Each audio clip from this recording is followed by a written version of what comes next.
Now we're going to jump in the first topic, which is about revisiting supply chain. This point is quite important. It's, since some years, everybody was speaking about, and we understood that the competition were frequently more in between the supply chain, but just in between the business themselves. So this was kind of given, and given before the COVID. COVID crisis has been showing that in this global world and this global crisis, supply chain competition seems to be linked and associated to the shorter supply chain and to the less risky supply chain, much more than to any other more sophisticated and complex approach. So this is one point. And based on the fact, based on this fact, saying that we have to shorten the supply chain to take the safer supply chain, it's quite interesting to say what's the role of purchasing, what's the role of procurement in. We have been working on supply chain, but now we have to change our mindset about the supply chain itself. So for this first topic, I'm very pleased to welcome the three speakers who are Matteo Calschmidt from the University of Bergamo, is head of department. François Bacalou is CPO and director in Suez, and Dominique Lobigo, who is from Moi Tennessee and who is CPO. The panel discussion will be moderated by Christophe Durcourt, who is a partner in Argon Co. I'm just taking that because I'm quite relaxed now. So to start this first topic I'm going to welcome, and I'm very pleased to welcome Matteo Calschmidt. Ciao, Matteo. Matteo, as you guess, is an Italian professor from the University of Bergamo. He has been working with us collaborating with us for 6 years, more or less, and working mainly on different topics of the associated to the supply chain. Matteo, the floor is yours.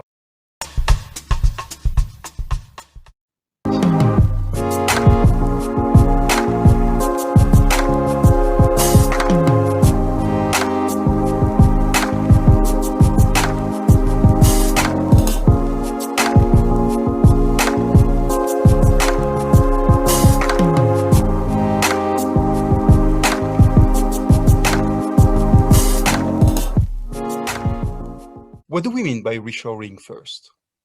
Well, thank you, Ray. It's a pleasure to be here. Well, reshoring is typically defined as corporate decisions that companies take regarding the home country's partial or total relocation of their production, typically to serve local or regional or global demands. So typically reshoring is something that happens after companies decided to offshore part of their activities in other countries, often for looking for lower manufacturing costs, for example, or to access specific resources. But for some reasons, companies then decide that they want to move back activities, typically back to their home country, or to have a strong relocation of that activity.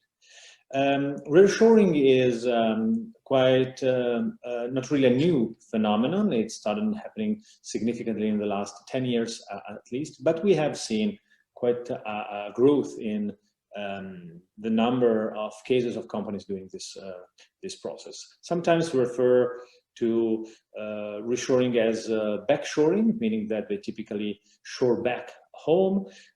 Sometimes they refer just to nearshoring, meaning that you just take things closer and not really in your home country. But all these elements are typically referred to what we call reshoring of manufacturing activities. Thanks a lot, Matteo. I understood that some studies have been initiated in Europe in order to understand better the reshoring decisions. Could you give us some understanding about these studies? Yes, when the phenomenon of reshoring became wider and wider, emerged very clearly that there were some issues in understanding really the phenomenon. The first reason was that there is no official data collection about reshoring, meaning that there are no institutional bodies tracking this phenomenon systematically. So there are no statistics, let's say, at least officially, in Europe at least. Also, it's difficult to track this phenomenon because companies sometimes don't like to share a lot of information about this kind of of process because they think it's a strategic decision, so they want to keep it for themselves. And sometimes they, I think that they believe that it may be perceived as a managerial mistake, meaning, oh, I offshored, I made a bad decision, and then I'm coming back. But there are several projects going on concerning this phenomenon. I'd like to maybe mention some of the most known one. For example, there is a project called Makers Rise, which is an EU project that has different research streams related to manufacturing, and there is one specific on reshoring, based on a multinational group looking at what is happening in Europe. There are a couple of other interesting reshoring projects taking part in the northern part of Europe, mainly Sweden, Denmark, and Finland, looking at what companies there are doing. Another interesting project is the European Manufacturing Survey, which is again a EU project that has mapped the decisions in manufacturing of several thousands of European companies, and they have a specific focus also on reshoring. Also, the European Reshoring Monitor is an interesting initiative. It's an observatory on Europe, very interesting because they have been working mainly using news data collection, so collecting news coming from any source possible, and that's an interesting way to collect this data. So let's say that there are some projects going on, very well structured and developed, trying to make a little bit understanding of what the phenomenon is taking place. Okay, thank you. So maybe going to the core questions, what really motivates company to reshore, relocate some of their activities? Well, actually, this, I guess, is probably the key question. So it's the key question for companies that some would like to understand why they should do it. It is a key question also for those that look and research this topic. Typically, there are three main strategic orientations that companies refer to when they want to reshore. The first one is what we call market seeking. So sometimes companies decide to reshore because the market requires them to do that, because they need to get closer to their market, or the market somehow asks them to do that. We can encompass here phenomena like the made-in effect, for example, or the specific access to the market, or some perception by the market that making and manufacturing abroad is not a matter, maybe an issue of quality, or maybe an issue of sustainability, for example. Other companies do this because they are more efficiency seeking. Several companies discover that when they offshore, typically looking for efficiency in terms of cost. Indeed, some costs reduce, but many other costs tend to increase. For example, logistic costs, control costs, quality costs. And so some companies decided to reshore because if you do that properly, costs can be somehow saved. You can optimize your logistics activities. So these companies tend to look for efficiency from this perspective. A third typical orientation is what we call resource seeking. So companies that try to restore because they need to have access to specific resources that they have difficulties in finding in the location where they are. This is probably the more challenging of the strategic orientations among these three, because typically this is a problem that many companies face when they move for specific resources, but they don't get access easily to other complementary resources that they need.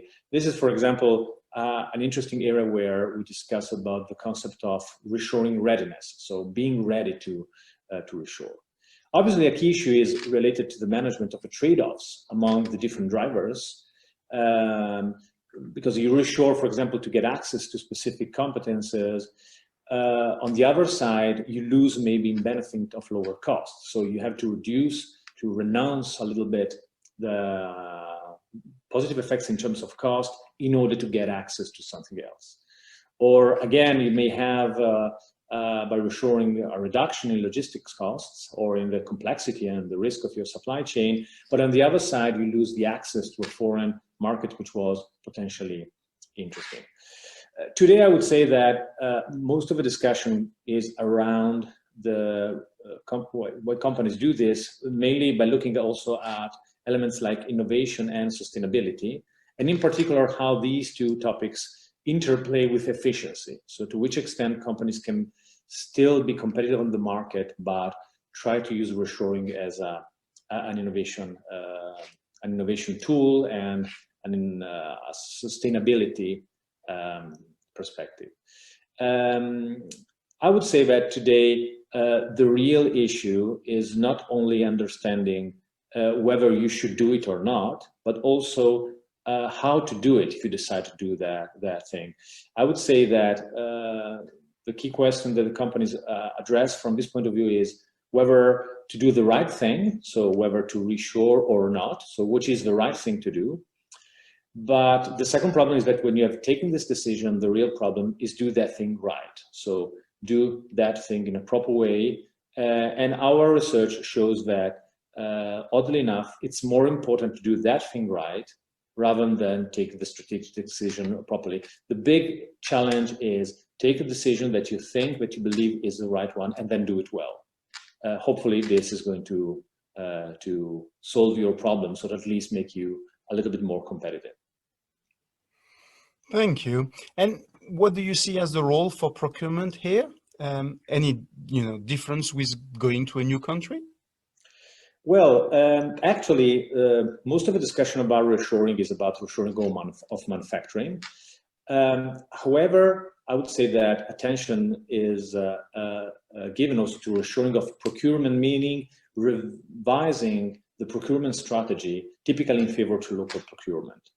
I would say that the key role in procurement, first of all, is linking the reshoring decision to managing a local versus global supply network, meaning that when you move things closer to your country or your home country, then you still need to manage supply, and maybe you need to revise also your supply strategy. And often the two things cannot be considered as separate decisions. Also, it's fundamental that procurement is involved in evaluating the impact of the supply network on the supply network of a reshoring decision. Let's say that I would say that today we indeed need to talk about transnational supply networks, not really international, national, but transnational is the key point. And also I would suggest that procurement is fundamental in evaluating the reshoring readiness. So the availability of competences and the availability of complementary resources and the complexity in getting access to this. Some cases that we have been studying showed that some reshoring decisions failed because procurement was somehow involved not in the right moment, considering that essentially procurement was not going to be a problem. And most of the cases, then the real issue was then finding the right suppliers locally, because maybe the supply that you had, the global operator, was not really interesting or not available to support you in this operation. As a matter of fact, my perception is that sometimes the wrong idea is reshoring is a top-down strategic decision, and it involves mainly manufacturing, when that's not true. That's indeed also a procurement element, a procurement decision. In particular, the evaluation, for example, of the total cost of ownership of such a decision is something that procurement is really fundamental with. There are a couple of interesting initiatives that, for example, provide total cost of ownership tools really to evaluate these decisions, and it's very evident from these applications that procurement is something that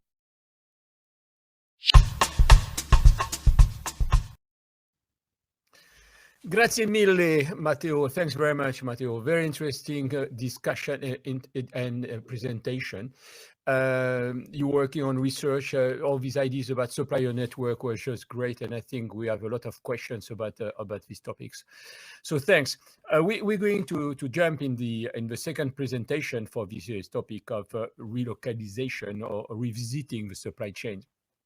I'm going to call for the second speaker with François Bacalou. Welcome, François. Bienvenue, François. François is a CPO indirect for Suez Group, global, worldwide. Before taking this position, he was a CPO for Suez Water Technical System in the States.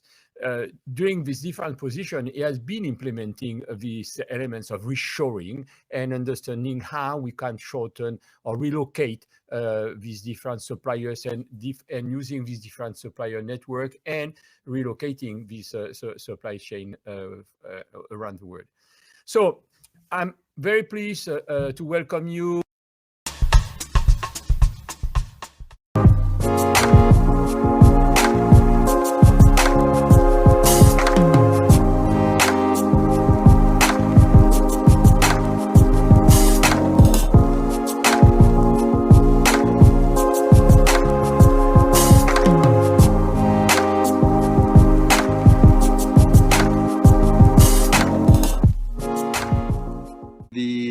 First question I have for you is, within your company, what are the factors that influence the location of your suppliers? Thank you, Hervé. So if we go back a little bit, I mean, the main driver was, of course, price. And we have to look, then we move into total cost, but let's face it, the main driver was price.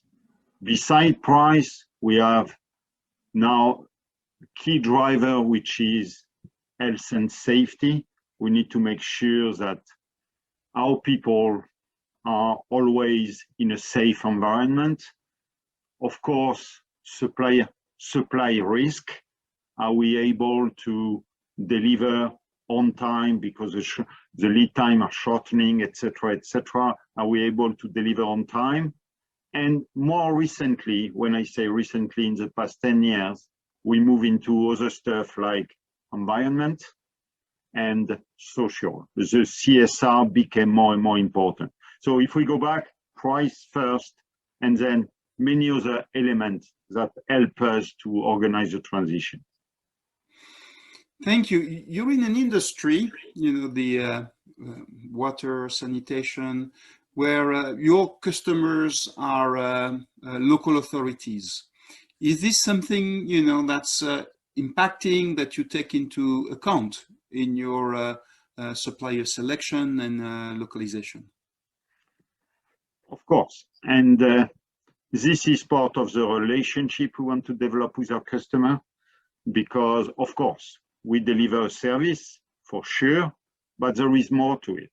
I mean, how can we work with a local authority about the agenda, a much larger agenda in terms of local employment, environmental management, etc., etc. So, of course, our supplier, we need to deliver the service, but we need to think about, can we do more than that? Can we differentiate ourselves and go beyond what was, I would say, the standard of our industry? Thank you.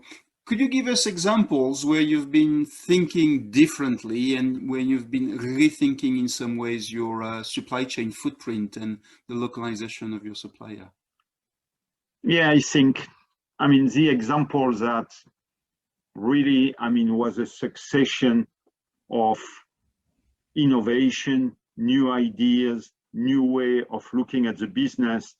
Definitely, so like you said, we manage network, distribution network for clean water. And so we have a lot of components. So I will mention the meters that everybody knows, but there are a lot of connections, a lot of pipes, a lot of water equipment that, I mean, you know, this industry has been there for more than a century, and all this material initially were iron cast, brass, any type of metal type of material. So what was done initially is that, because driven by cost reduction, etc., what we did, we kept the same design and went from France to Eastern Europe, a little bit farther east. We ended up in China and in other places with just one focus, which was cost reduction. Okay, so then happened stuff like we discussed before. Our customers were interested in terms of where do you source from, why, etc., and we tried to look at it another way. So what we did, because of course, price is a given, right? So that was not an option. So what we decided to do, it took some time, but what we decided to do was to work with local supplier in France, and we have a couple of very good examples where, I mean, again, we did redesign to cost with these people. We said, okay, this is a function, this is the target price, this is what we need to do, can we work together? And we spent time, we co-invested with a supplier in terms of redesigning a product. So from a standard, let's say, iron cast material, we move into thermoplastic stuff, composite material, and that was doing exactly the same function. So in terms of functionality, that was just about the same. We went through millions of tests, etc., etc. It was not obvious because, again, when you change materials, there are a lot of implications in this business. So what we did, we work with our supplier, and we work with our supplier, which is a supplier of raw material.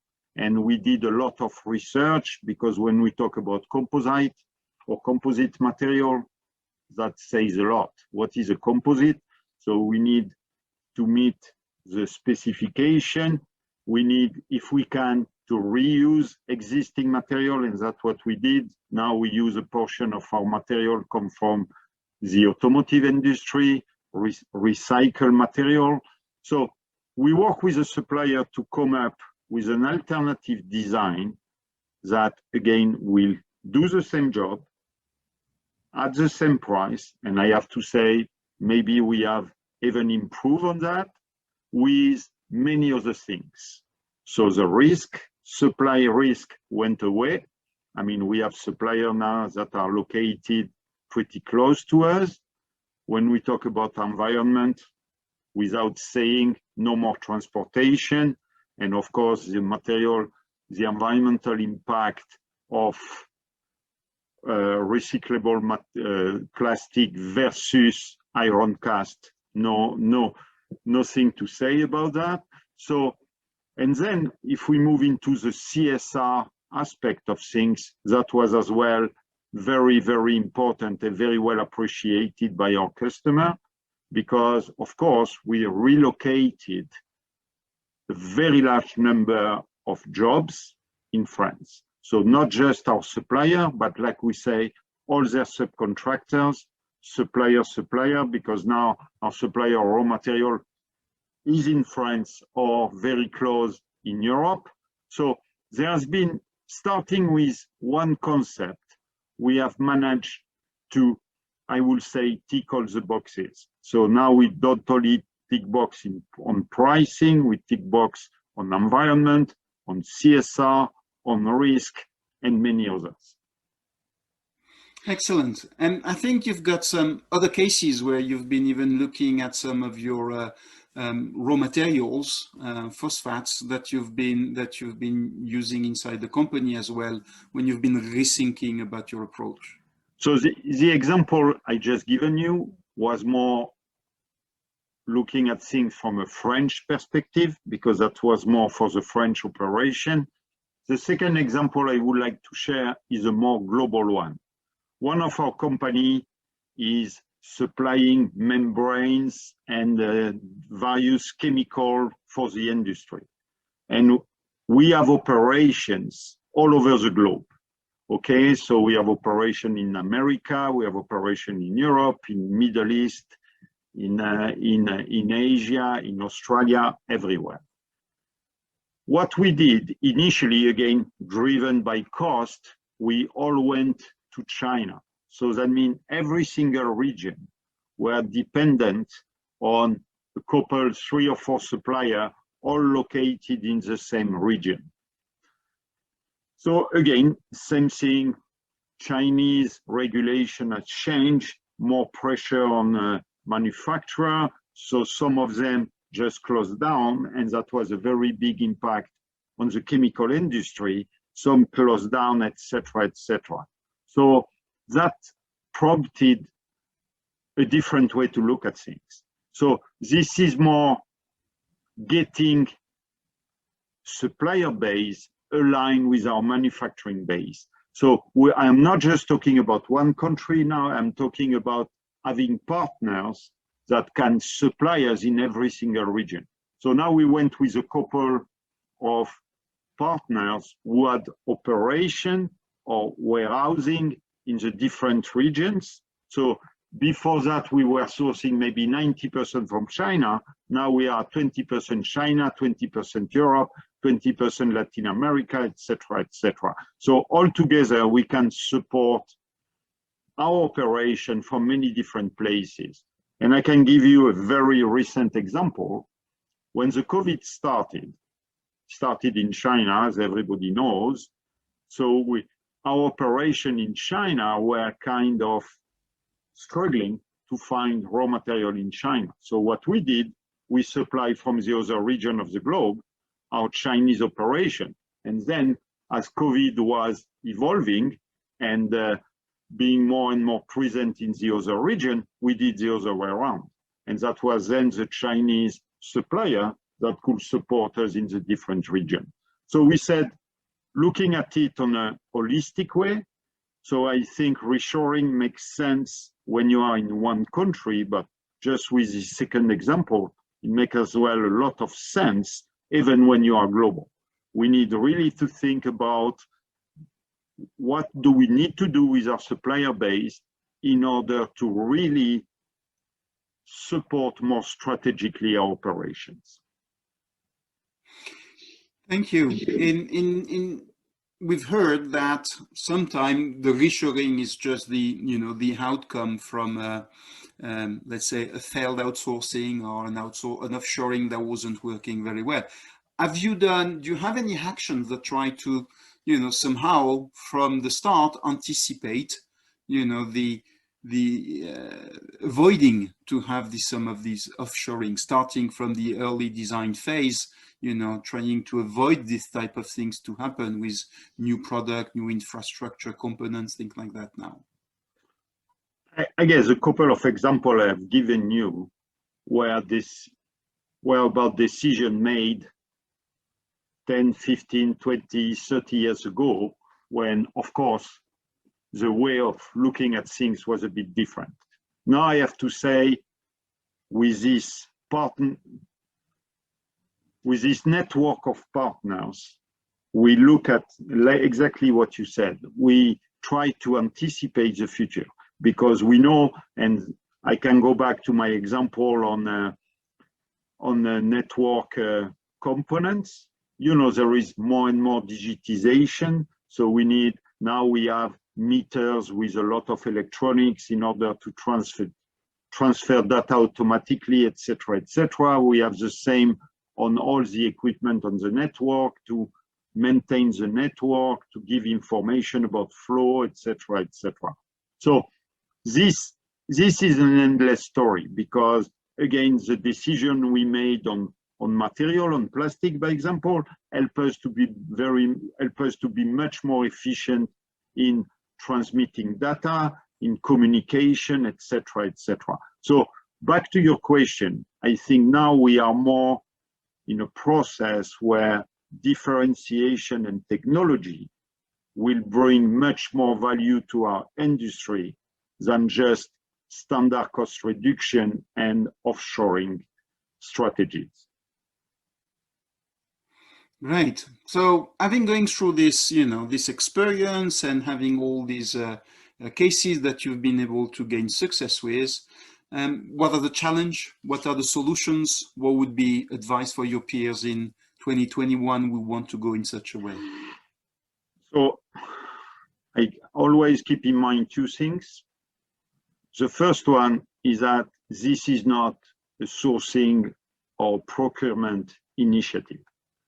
That must be a company-wide initiative, because in all what I said, of course, we went very fast, but everything starts with salespeople. They need to appreciate what is important for our customers. What do we need to do in terms of sourcing, etc., and understanding what our customer expect, of course, just beyond the standard function. So sales need to be on board. Technical, of course, technology need to be on board, because we need to make sure that whatever solution, again, re-engineering takes more time from engineering than from sourcing. So it's really important that what we do now, we get engineering team and supplier together to build what we call a shared roadmap. This is where we want to go in the coming 2 years, 3 years, get these people together. So sales, engineering, and of course, I would say management, because people need to appreciate the benefit we can get from, we need to drive the change, and the change starts from the top. So of course, sales and technology are really instrumental, but we need as well the company to drive this change of culture. So that's one. Internally, there is a lot to do in order to communicate the benefit and make sure people understand the benefit of having sourcing close to the strategy of the company. That's one. The second one is changing the relationship with suppliers as well, because of course, we trying to create new concept, to invent new product. You don't get it right every time, right? You don't get it right first time. So you need to accept, and now we have a budget for that, where we can co-invest, I have said before, or at least trial and errors, work with supplier, try to understand and try to come up with new ideas. So the two things is we need a new way to look at things internally, and that starts from the top. I insist on that. The second one, we need to have some very good partners that trust us and that we accept. And the third one will be we accept to fail, because it doesn't work, again, right first time, every single idea. I've just shared success. We have as well some initiatives that didn't work that well, and that we just stopped because they didn't bring what we expected. So this will be the three things I think are important when we get into this journey.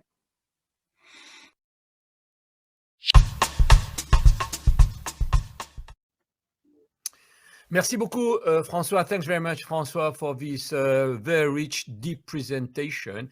You're totally right. In the water industry, as in the energy in general, you have to reinvent yourself because the economic model are totally changing.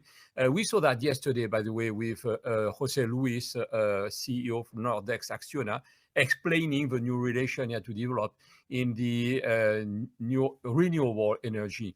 So this is a new word for you, and it was very interesting with all your examples. It was very rich. Thanks again, François.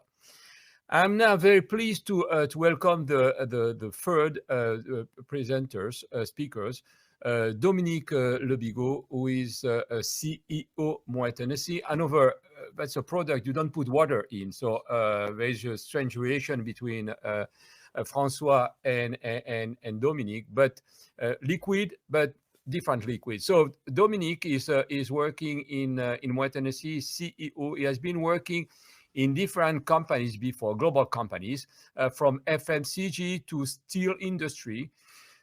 Today, is going to present us some specific actions he has been implementing in his company to shorten some different supply chains. And he's going to present us some very interesting examples. So, Dominique, the floor.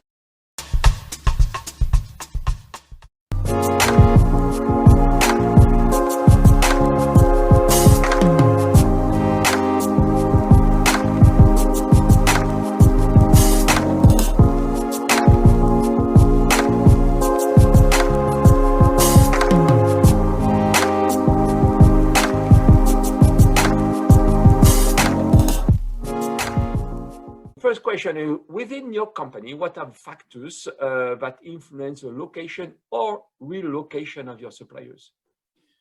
Good morning, Bernard. Thank you very much for giving me the chance to share the wet HC experience. First, what have been the factors for us to define our supplier portfolio? First, we have a global purchasing network with buyers located everywhere in all continents, and we have operations in wineries in all continents where we are making wines and spirits globally. So we have a network of suppliers that have international footprint for some, and from some others that are locally connected with our purchasing network, but very good and strong suppliers. So our criteria and factors for defining and developing our supplier portfolio have been based on making sure that all good suppliers that we have and good partners with whom we work are working with all units, are being qualified in all our operations worldwide. This has been the first way for us for getting our sourcing, getting international. So we have been developing in the past years the international sourcing, and we have been connecting our operations worldwide to work and source overseas from the best suppliers we identify. That's the first point.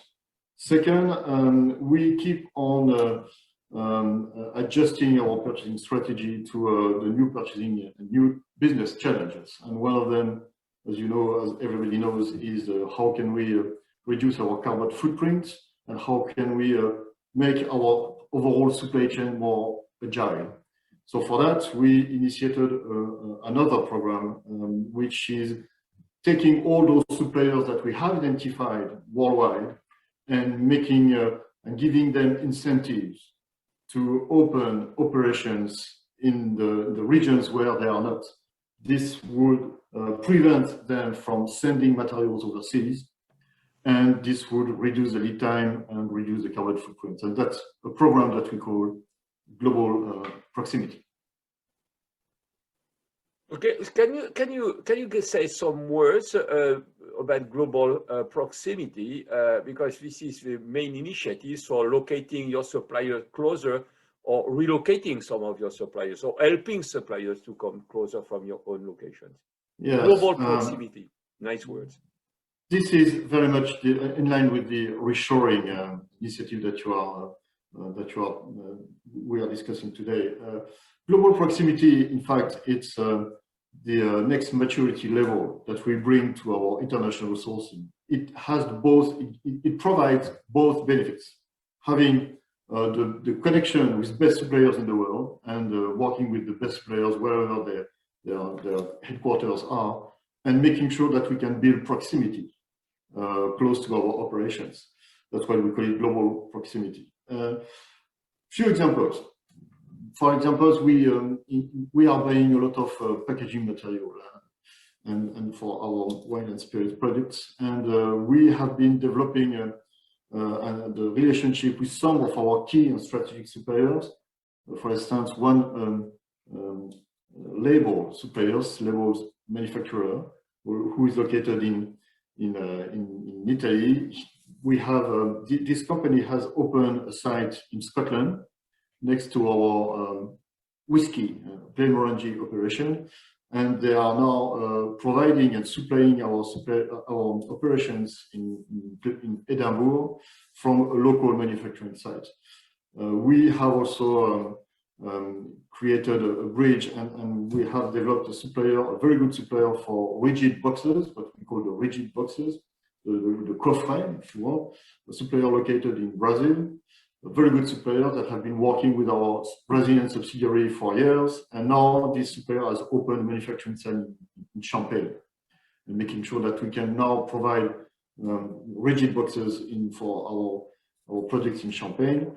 We have also developed another relationship and global proximity success story. It's a supplier of wire hoods. I don't know if you know what wire hoods means. These are the small steel device that you have on all sparkling bottles, and if you want to open that bottle, you have to take this steel device out and then the cork out. So this is very small steel piece that we have in all our sparkling bottles. We have a very good partner with whom we work in Europe, and this partner has opened 3 manufacturing sites, one in Australia, next to our Australian operations, one in Brazil, and one in Argentina. Again, this shows some examples of suppliers that are following us in our global proximity strategy and are in agreement to open manufacturing sites close to our operations. There are, of course, very good benefits for that, and I can, if you want, I can share that with you. And the reason why this global proximity program works. Yeah, thanks very much. I would appreciate if you can share some more elements, because it's quite fascinating. Yeah, well, very good. If we have time, the question that we are facing, all of us, when we are talking about opening manufacturing sites next to our operations, next to our premises, is well, what's the benefit for the suppliers to do that? I mean, they are investing a lot. We don't participate to the investment. They are investing a lot, and what kind of security they can have for opening a new operation next to a customer, and what benefits they have to do that locally. For us at Moet & Cie, it's a bit different. We are manufacturing wines and spirits, and we are very much linked to what we call the appellation d'origine contrôlée, which means we have been manufacturing champagne in Champagne, and we will continue to do that in Champagne for the years to come. The same for cognac, the same for other brands that we are working on and developing worldwide. So the benefit for the suppliers when they are opening a plant, they know first that they have a good partner, a good customer, Moet & Cie, that they can rely on for the minimum of business, and we are helping them, even if we don't participate in the investment. But also it's one way for them to enter the local market, because there are other sparkling producers, sparkling wines and spirits producers locally based. So it's one way for them to enter this market and conquer new customers. So it's clearly a win-win situation. And in addition to that, the benefit for us, first, we reduce the lead time, we secure the supply chain, we make this relationship between the supplier and us more agile and in proximity. And we have been able to do, by doing that, to reduce our carbon footprint by more than 6,000 tons equivalent CO2 per year. So it has a real benefit in terms of avoiding overseas shipments. It has a real benefit in terms of reducing carbon footprint. In this global proximity approach, what have been your criteria for selecting the suppliers in this program of global proximity? If you have some criteria. Yeah, we you can't do that with all your suppliers. You have to make sure that you can develop a very strong relationship with some key suppliers. Basically, you have to make sure that you are part of the key customer for your suppliers. The suppliers are willing to follow us because we are a strategic customer for them. So first, our factors for selecting those suppliers is, are we acting as a key customer for them or not? And can we raise the awareness and the importance of Moet & Cie in their customer portfolio? So that's the first thing, is to make sure that in our supplier relationship management program. We have a specific program in place where we have identified some suppliers as being partners for us. We know that those suppliers with whom we are working on global proximity initiatives are those partners, are those suppliers that are willing to develop the business with wait-and-see far beyond sending materials, providing services, and sending invoices. This is also very much linked to what is the strategic purchasing plan of wait-and-see and our vision in the future of transforming our suppliers into contributors to business and partners with whom we can develop the revenues of the company. This is, for me, what I would say, this is one of the key evolution for the next purchasing age for purchasing, is how can us buyers, how can we become contributor to business? How can we become business acumen? We have this chance of living in a world today which is more and more connected, and tomorrow with the Internet of Things, with all the market connected, you see the suppliers of our suppliers will be directly in contact with the customers of our customers. And this overall setup that we all have been working for the past 50 years, which says in the company you have suppliers and customers, and of course both worlds are completely disconnected, and we even have structured our organization like all other companies with a sales force and the purchasing department. The fact is, with all the market getting connected, you will see more and more interactions between supplier market and customer market, and at the end of the day, on a business standpoint, you will end up with only one external market. And business opportunities are everywhere and should not only be found in the customer markets, they should also be found in the supplier market.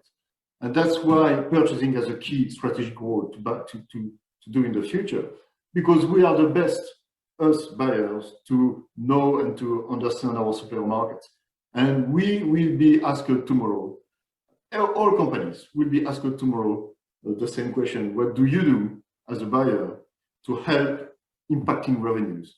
How can you identify growth and sales opportunities on the suppliers market to help generating revenues in the company? For us at wait-and-see, it means we are producing and selling bottles of wine and spirit. Tomorrow and today already, we have already launched that program that we call supplier activation. Today, we are transforming our suppliers into customers, and that's okay. We are giving them the opportunity to have access to our finished products at a special discount because they are suppliers. And we also ask them to collaborate with us much beyond the transaction piece of sending products and services, but to have joint initiatives into marketing campaigns, to do marketing campaigns together, to have to exchange information about their knowledge and their market intelligence on their customer market. And this collaboration is going far beyond the traditional buyer-seller collaboration. Global proximity is part of it. It helps it relies on the capacity of a customer and a supplier to work very closely. And if you can reduce the distance, geographical distance, it helps the proximity to be raised. So it goes completely in the sense of our business acumen purchasing vision at wait-and-see. Okay, so on one hand, you say global proximity, trying to get your suppliers closer from your business as you have been doing. On the other hand, say, okay, your suppliers can also be you're supporting your sales and supporting your business, and you today you're connecting both. Yes, absolutely. And it doesn't mean that buyers should become vendors. Everybody here has his own job. What it means that we should, as buyers, we should leverage our supplier relationship and put our suppliers in contact with our sales force. Everybody does his own job in the organization, but at least we are making sure that the business opportunities now are 360 degrees and not only 180 degrees. Your business is quite specific, and do you think that what you have been implementing in your business, speaking about global proximity, asking your suppliers to support your business, do you think this is also can be implemented in other sectors, in other business, in other industries?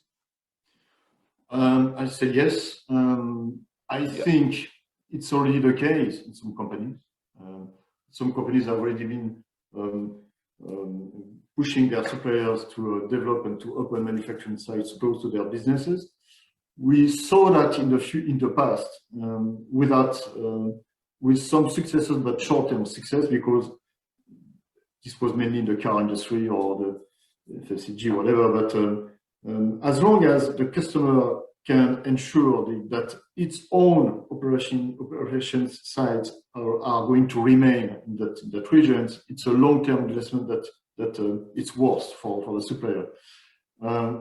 For sure, everybody will have to go that route. Something new today. The world is changing.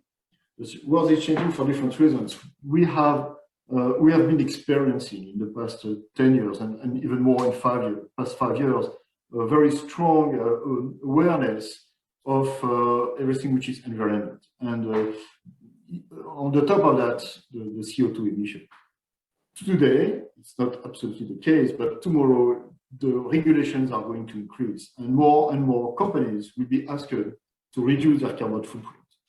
Not only by compensating by planting trees in different places, but effectively to have a program in place to reduce their carbon footprint. Global proximity is one very good way for companies not only to build stronger relationship with local suppliers, but also to reduce their carbon footprint. And there is no way back for that. This overall momentum has started, and there is no way back. So yes, I strongly believe that everybody will be putting a lot of emphasis in their strategic purchasing initiatives in the future for that. Just to conclude, Dominique, any specific final advice for your peers for 2021? You have been giving a lot of advices during these interviews, discussions. Any final advices? Well, thank you very much for asking a difficult question. I don't think I have any advice to give to anyone. I am personally basing my own understanding of what needs to be done based on my experience, because I had the chance for having experienced the global purchasing organization in many different industries in my career. I would maybe not really an advice, but a question mark that all CPOs should be asking itself in the future. Having suppliers relocating operations next to your premises, next to your manufacturing sites, beyond all advantages I just mentioned in this interview, it also provides sense to driving business in the future.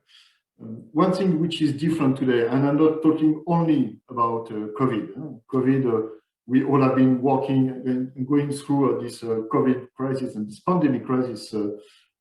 We all have suffered from that, but like all crises, it provides also some opportunities for accelerating changes. We saw how far we can move our collaboration, worldwide collaboration, interaction, team interaction, but from physical meetings into virtual Zoom meetings. And you have been doing exactly the same adaptation by doing this digital event today. This has been accelerated by COVID. I think COVID also has raised awareness, political awareness globally. For the first time, for the past 30 years, for the first time in the world, all nations, the entire human population has been facing the same problem at the same time with the same solution. We have been observing in the past years some growing policies for nationalism, for some some political movement that are going in the sense of refocusing on itself, putting barriers, raising import taxes, ignoring global instances like World Trade Organization and so on. All those organizations and global instances have been suffering because of lack of credibility, and this has been getting hurted in the past years.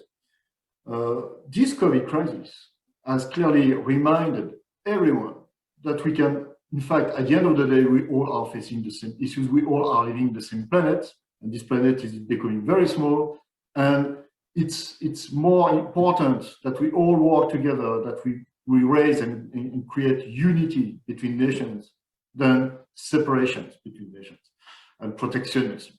So I think this has a merit, the COVID has a merit of maybe making some barriers, some national barriers going down in the next years. And we saw that with Trump and Biden. We saw that. And I strongly believe that we will continue to see this momentum of going back to a global unity, working better in the long term. So the only question mark I will raise and I will share with the CPOs is we all should think about what's different today because of this global pandemic, because of this global technology which is connecting more and more all markets. We should stop thinking about managing suppliers, and we should start thinking about managing ecosystem. A supplier is just one piece as part of an ecosystem. And if you think that way, then you will have to think the ecosystems everywhere where you have operations. Bringing suppliers close to your operations, to your operation manufacturing units, is thinking in terms of ecosystems, in the local ecosystem. So if you keep that in mind, what our strategies should be focusing on exploring and taking advantage of all opportunities that an ecosystem can bring. It's the same that we should stop looking at the piece and starting and looking at the puzzle itself. So I think if you put ourselves in this mindset, I'm sure we'll see all benefits of these global proximity programs and all benefits of business acumen as well. Thank you very much, Dominique. We meet us in some minutes for the panel discussion. Thanks a lot for all these wonderful insights and comments. Thank you. Thank you for the opportunity.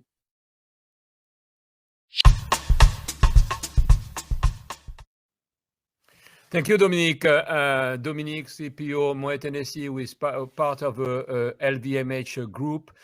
So thanks very much for this very interesting presentation.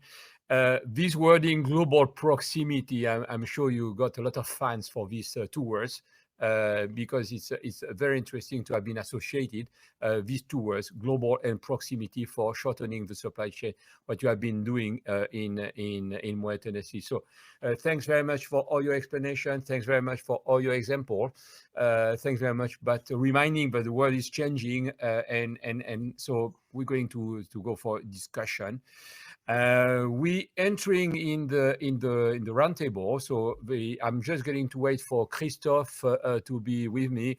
Thanks very much, Christophe, to be with me. So Christophe Durqueroy is partner in Argon Co. And we're going to go directly on the roundtable discussion. So Christophe, the floor is yours. A small jingle for you now. Just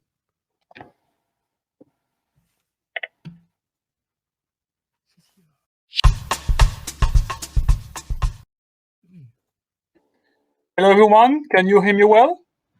Yes. So I'm really happy and honored to facilitate today's this roundtable. Thank you again to all of you, Matteo, Dominique, and François, for sharing your views and great experiences on this strategic topic. First, perhaps to start this roundtable, Matteo, I would like you to give us an opportunity to get your reaction to François and Dominique comments. What strikes you in their views? Oh, thank you. Well, I found the both videos that we had a chance to see that very inspiring. They gave us great insights. So it's very difficult to summarize them in just a couple of minutes. But I would say that what struck me is that they both focus not on why you should rethink and redesign your supply chain, but on how to make it well. So how to make it really work. So that's definitely was very inspiring, which is definitely what companies should focus on, not on why, but on how to do that. And I think that at least 3 points are great and very inspiring from my perspective. The first one is probably the importance to work with suppliers, with local suppliers. And so the importance of changing the relationships that you have with your suppliers. Still pressure on procurement is on price. Yeah, price is definitely a great one very important KPI, but also the organizational environment is changing, and that's definitely very inspiring, I think. The second thing I found is the growing attention that both our CPOs gave us to the attention to risk management and agility. That's not too surprised if we think that we are living in the COVID era, but definitely it seems evident that what happened, the COVID effect, was probably mainly an accelerator. So something that accelerated an existing phenomenon. And I think it's something that's I find very, very, very challenging. And probably the last point I would like to draw attention to is the importance of having an holistic view. Procurement, as was designed and presented as the connector between suppliers, sales, functional units. That's really an inspiration, I think. Dominique, for example, introduced the concept of ecosystem, which I think is a powerful metaphor. And I think that is definitely an interesting perspective that should drive a changing paradigm that procurement people should put in. Thanks, Matteo.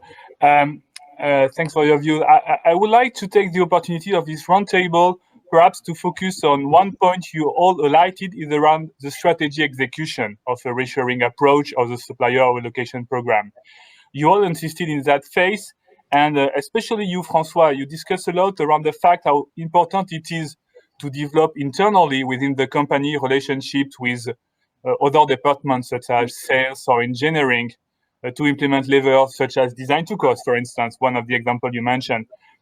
We all know that cross-functional team is worked by company for many years. It's a very complex topic. Potentially, you can give us some example or some advice what you have experienced within Suez on that kind of cross-functional work, let's say.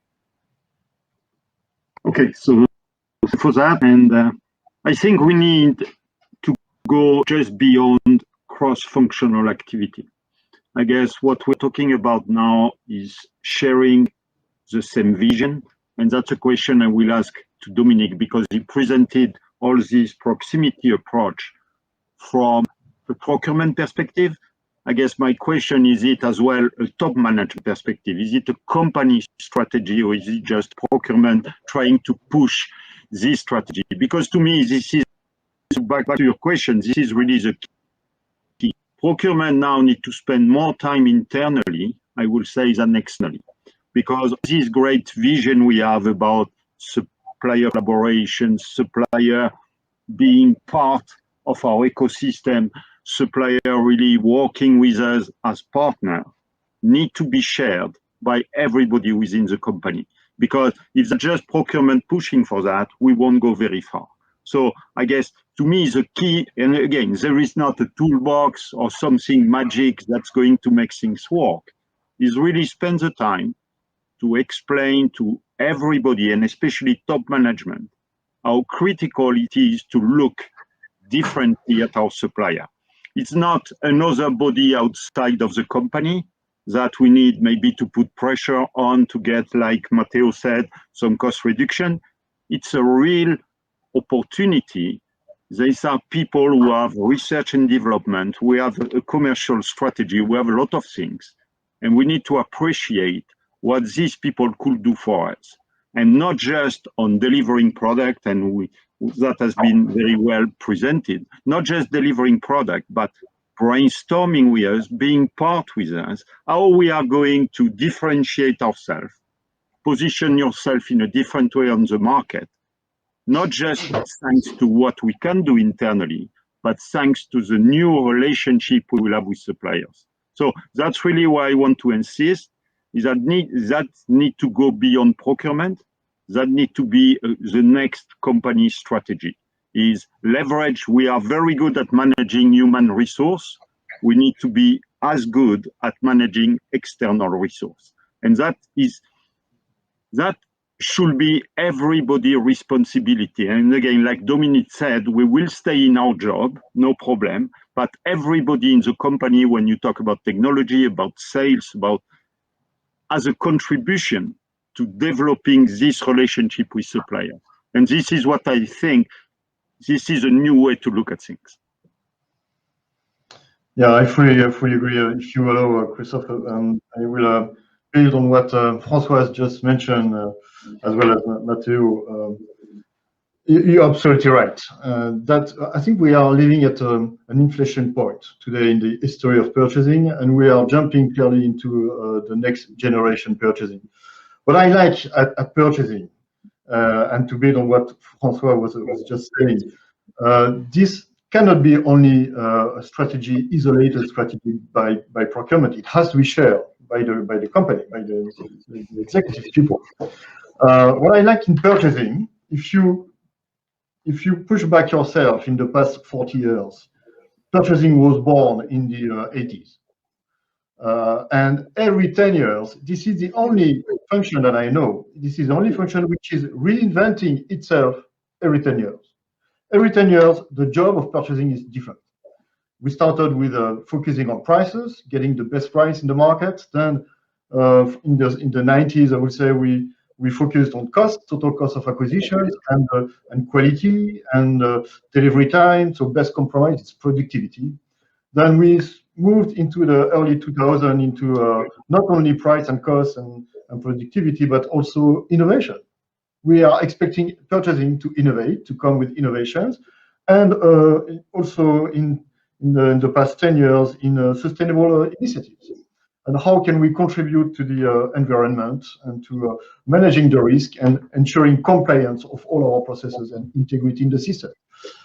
Today, we are just moving into a new stage, which is another revolution, or maybe overall it's just evolution. But the next revolution is clearly we are jumping into the new dimension, which is making our suppliers becoming active and contributors to generating growth with us. Having some growth initiative with our suppliers, asking our suppliers to help us grow and then to make themselves grow as well with us.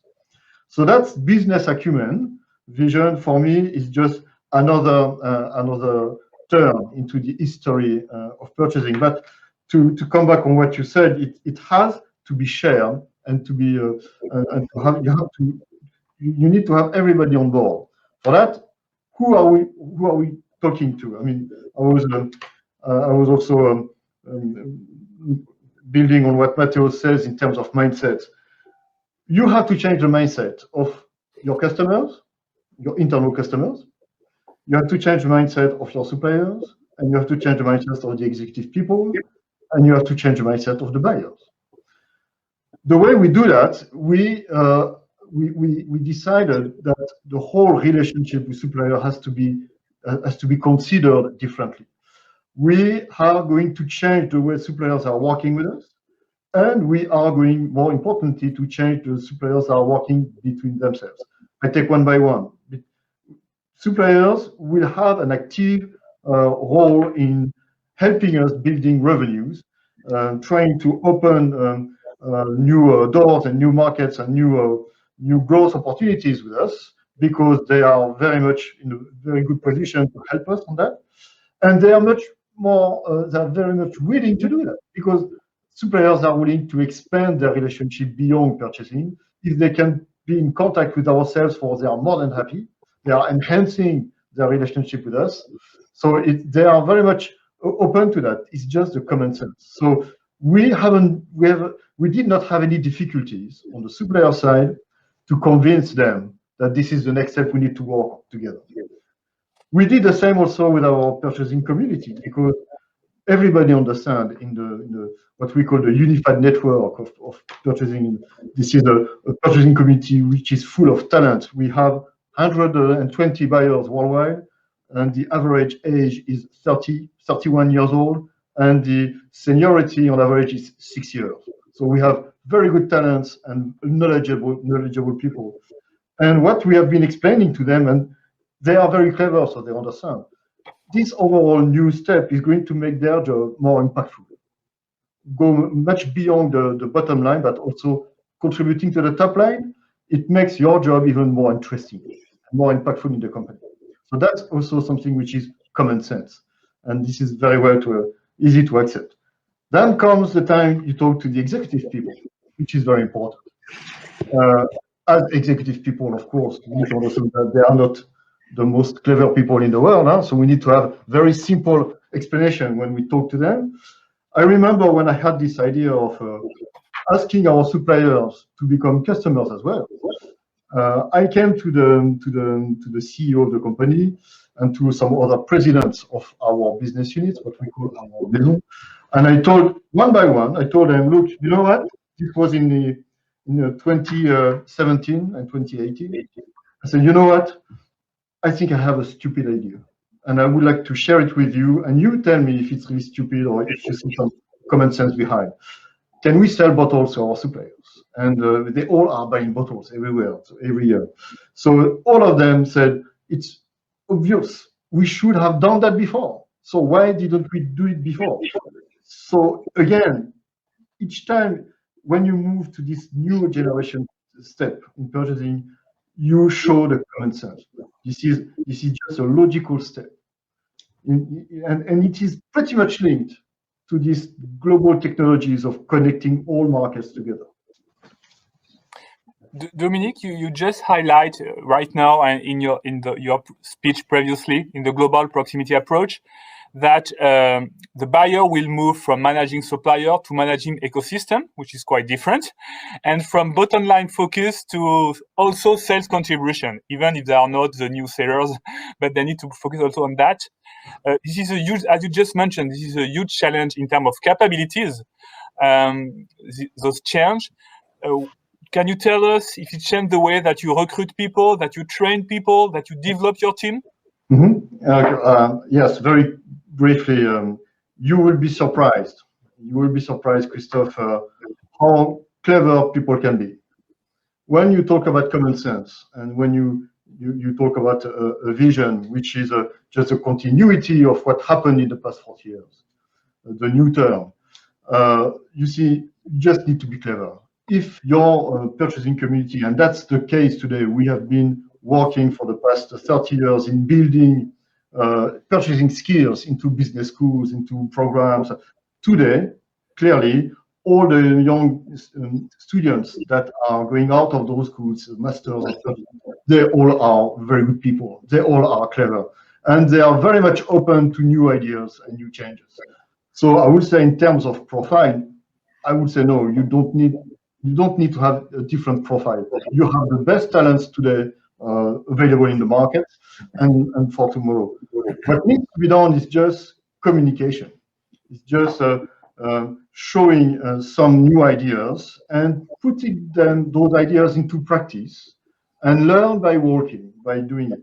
For instance, for all our buyers and purchasing community, what we decided to do is to give them, like everybody, and including myself, in our personal objectives every year, we have to come with one supplier activation opportunity. How to generate revenues with one supplier or with another one. That's something which is very much easy for them to understand and to apply. Then we did that by practicing. I remember when I was making that presentation to another audience of CPOs, and I remember I had one question, and that's why this business acumen vision is full of, it's plenty of good sense. I had one question. Someone, he was a CPO of a large company manufacturing equipment. He said, oh, I understand your point, but it's it's obvious that you can do that because you are manufacturing bottles, right, and spirits. In my company, we are manufacturing equipment, industrial equipment. How can I do to transform some of my suppliers into contributors to business? And my answer was very clear. I have no idea. And I don't know. You are in your business a lot. The only thing that we all can do, and that's exactly what we have been sharing also with our purchasing community, with the buyers. The only thing that you can do is just think about it. Just keep that idea in mind. That's it. And don't forget to always keep that in mind. And you will see 1 month, 2 months later, one idea will come that maybe you will not have seen it, you would not have observed it if you were not paying attention before. But one idea to transform, to utilize a supplier relationship to help our sales force. And then another one will come, another one. And you'll see everybody can have its own contribution to generate business. Thank you.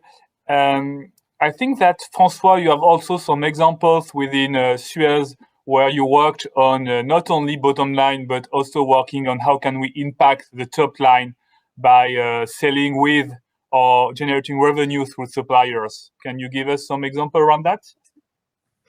Yeah, that's just about looking at things in a different way one more time. So back maybe now 10 years ago when we launched the remote metering system, I mean, initially, you had somebody coming every year just looking at your meter and just that was used just to bill you, and that was it.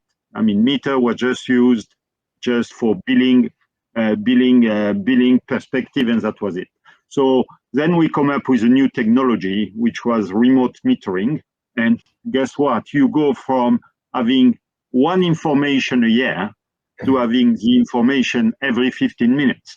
So you can imagine how massive the change is. Okay, so what we did, we developed this technology with one supplier. Okay, so we co-invested with the supplier to develop the technology, make sure we were, because of course, within Suez, we didn't have all the digital knowledge, etc., etc. So that was a unique opportunity to team up with new players, new people coming with a new expertise into this business. And what we did, going beyond just co-developing a product, we as well thought about what type of new service we could bring to our customers. And second, how could we combine our sales strategy? Because of course, I mean, Suez is not everywhere. These players sometimes work directly with municipalities as well, just because, some municipalities do the service themselves. So they talk to the same supplier to get the same equipment from them. And what we brainstorm with them, we said, okay, we are going to sell exclusively your product. But what you will do is that you will propose to the municipalities you work with to go beyond just a product and use Suez to supply the service that goes with the product. So just a new technology, new capabilities give you immense opportunities in terms of new business. And again, if we would have done that just by ourselves, I mean, looking for a product available on the market, none of that is available, because technology is one, definitely, we needed the technology. But what was a key to me is that this new technology gave us the opportunity to look at the business in a different way.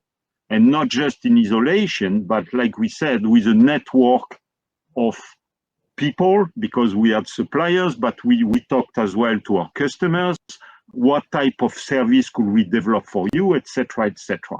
And we built some pilots, and we developed a lot of new services. So again, the important point to me is don't consider supplier just as somebody delivering a technology, but look at the supplier for somebody looking at things in a different way and coming up to complement and develop your strategy much further.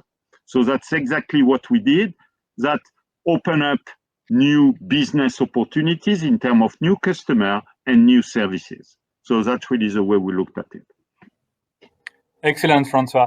Matteo, based on what we just heard, either regarding all the change management or change of mindset, or regarding the topics I just highlighted, Francois, right now, do you have any remark or question for them? Well, I would like to ask two questions, if it's possible. One for Dominique and one for Francois. Concerning the change of mentality, Dominique mentioned something which I would like to try to summarize as don't ask yourself what your supplier can do for you, ask yourself what you can do for your supplier, which I found an interesting perspective that you gave us. And I would like to know how you did that, meaning how did you change internally the mentality of the organization, moving from us versus them towards us with them, which was something that you mentioned in your... Yeah, thank you for that question, Matteo. Christophe just a little bit earlier was mentioning the notion of ecosystem. I think, like all transformation plan, we are driving transformation in our organizations. Transformation is communication, so we need to communicate. We need to it's not enough to have the right and good ideas. You need to have it at the right time, and you need to explain it and to share it. The way we opened the mindset of everyone and asked them to think different, we invited them to think not only in terms of managing a supplier relationship, supplier by supplier, but we invited them to manage ecosystems. A supplier is just one piece of an entire puzzle, which is the ecosystem. We have been limiting ourselves so much, on most of the purchasing organizations worldwide, even in the most advanced purchasing organization, we have been limiting ourselves in supplier relationship management and developing our suppliers individually, one by one. The future is, as you said, Matteo, what can we do to change and what can we bring to our suppliers? There is an opportunity which I think hasn't been very explored in the future, is what I call the supplier collaboration. Stop working with your suppliers one by one and ask your suppliers to work together. Ask your suppliers to collaborate the one with the others, to help creating solutions to your business, to help reducing your supply chain, overall supply chain, to help providing sustainable initiatives and work together to find solutions.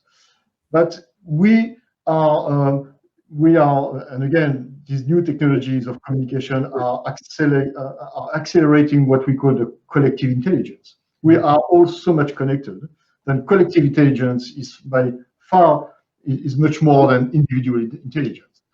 And your suppliers are today, well, whether we like it or not, we are not encouraging them anything different than to work with you individually. We are not exploring enough the collective intelligence of our suppliers.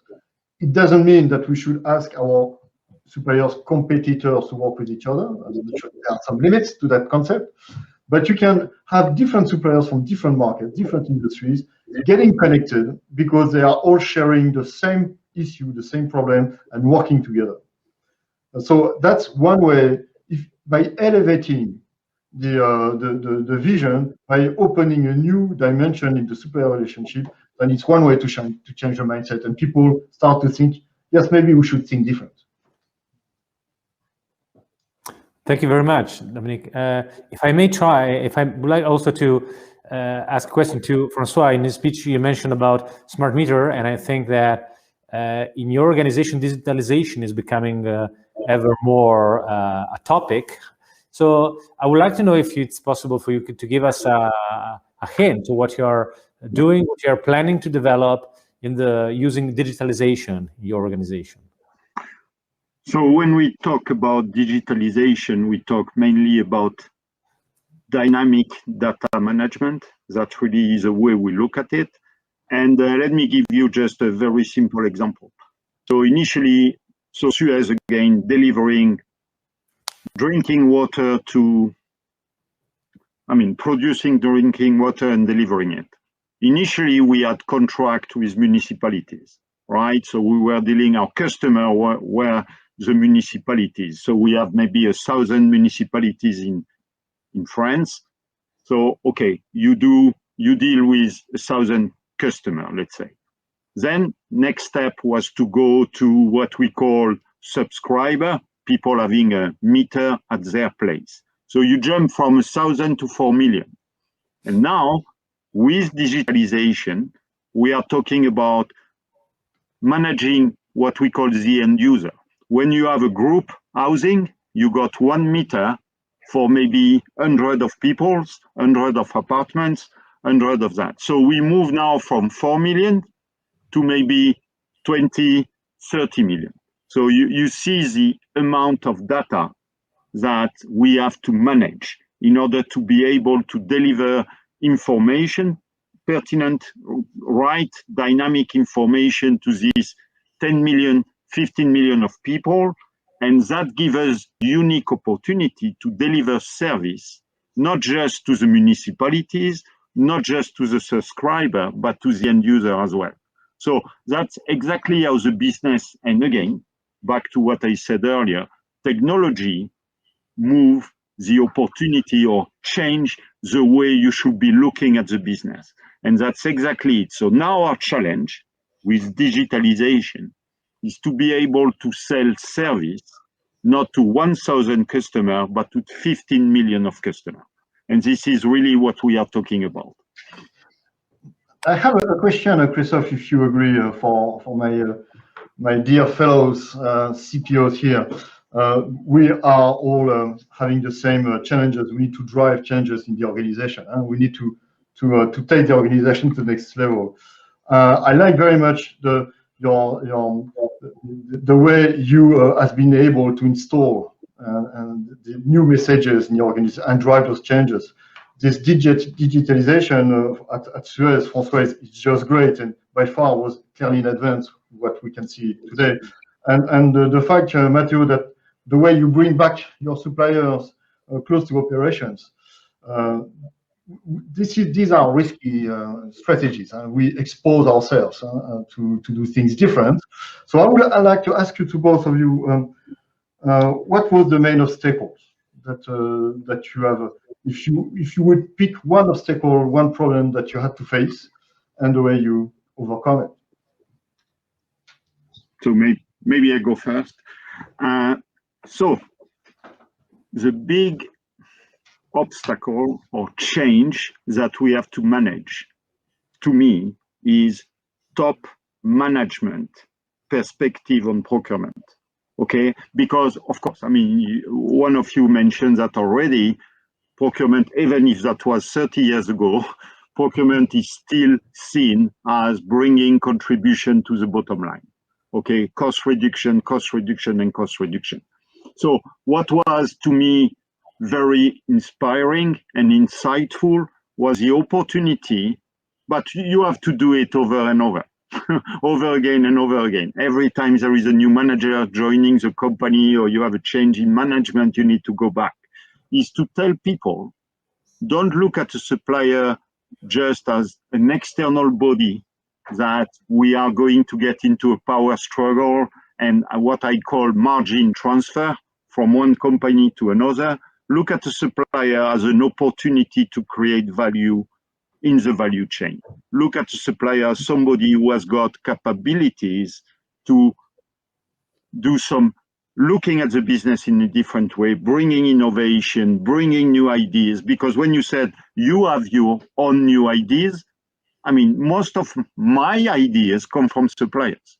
Supplier coming to us and say, have you thought about that? Why don't you do that? Because they have much more greater perspective on the market. Okay, they talk to a lot of people as well. So really, my obstacle, my challenge is to have the CEO of the company, the top guys of the company, being with us, being on board and drive. That's why I ask you the question, is it a procurement initiative or is it a company initiative? We need to take that. I mean, the CEO needs to drive it. Of course, we will execute for him, but the CEO need to drive it. The CEO need to challenge his salespeople. Why don't you use your supplier to, like you explained? So CEO need to challenge technology. Why are you talking to supplier once you have a good idea? Talk to the supplier before you have the good idea, because the supplier will bring all these ideas. So my real challenge, and it's still the case today, I haven't won this one, is really to maintain an open dialogue with top management to make sure people are driving the change we are talking about. Yeah, I perfectly agree with François' point. It's indeed the top management is involvement and support is key. I would probably to add that the other difficulty that I see in some organization is being able to really translate what top management thinks procurement should do in what really procurement must do. So sometimes procurement is involved too late in key decisions. We've been talking, for example, about reshoring, and there are plenty of cases where having involved procurement in reshoring decision would have helped, would have solved a lot of problems before. And I think that still, as a mentality issue, is understanding that procurement people are not simply there to implement, but are there to help and support the organization in taking good decisions. And that's still, I'm not saying it's what happens in your organization, but I still think that happens in several organizations. And that is indeed another challenge that I believe should be tackled. Thank you, Matteo. Thank you, François. Thank you, Dominique. I'm afraid it's time to close our roundtable. It was very inspiring for me, and I'm sure for other people that listen to this roundtable. Thank you so much.